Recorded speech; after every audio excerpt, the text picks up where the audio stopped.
Cette affaire est passée devant les juges de la Cour d'appel de Paris en juin 2025. Lorsqu'elle reçoit sa lettre de licenciement, le 27 juin 2018, Madame W accuse le coup.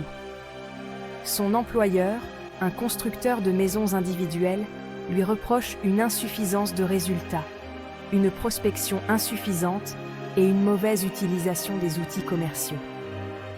Pourtant, cette représentante commerciale de 40 ans, en poste depuis 5 ans, estime avoir tout donné pour son entreprise.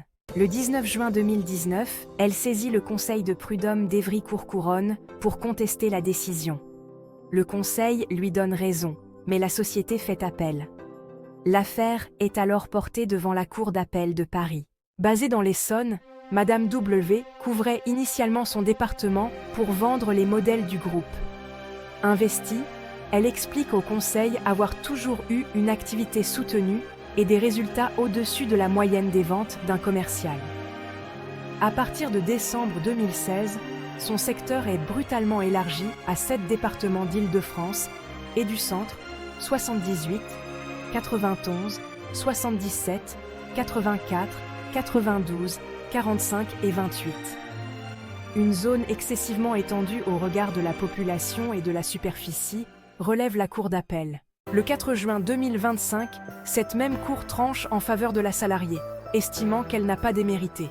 En dépit de cette extension territoriale et de l'imposition de permanence hebdomadaire en agence, ni prévue dans son contrat, ni compatible avec son statut de commercial, Madame W a signé 5 contrats en moins de 6 mois, généré 251 prospects et organisé 82 rendez-vous.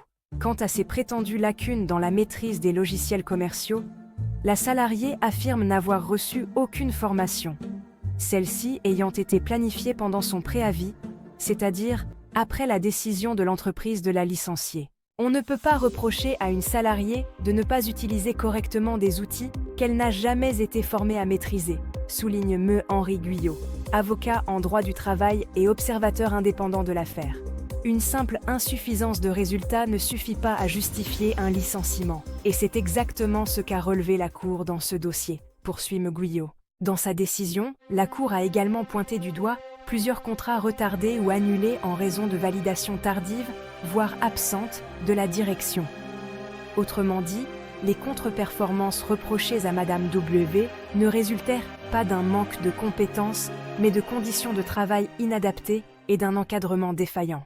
Toute la difficulté dans les licenciements pour insuffisance professionnelle réside dans la démonstration objective de l'écart entre les résultats et les attentes, explique Me Guyot.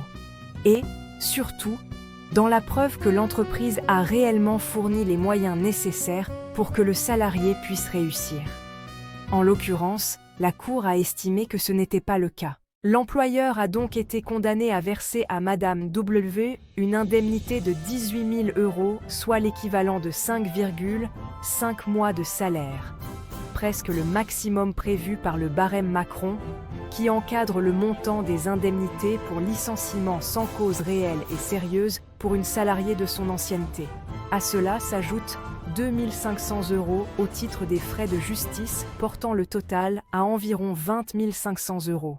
Le cas de Madame W n'est pas un cas isolé. Dans de nombreuses affaires de licenciement pour insuffisance professionnelle, les salariés contestent la décision, rappelle Me Guyot. Et pour cause, cette notion demeure floue et très différente d'une faute disciplinaire.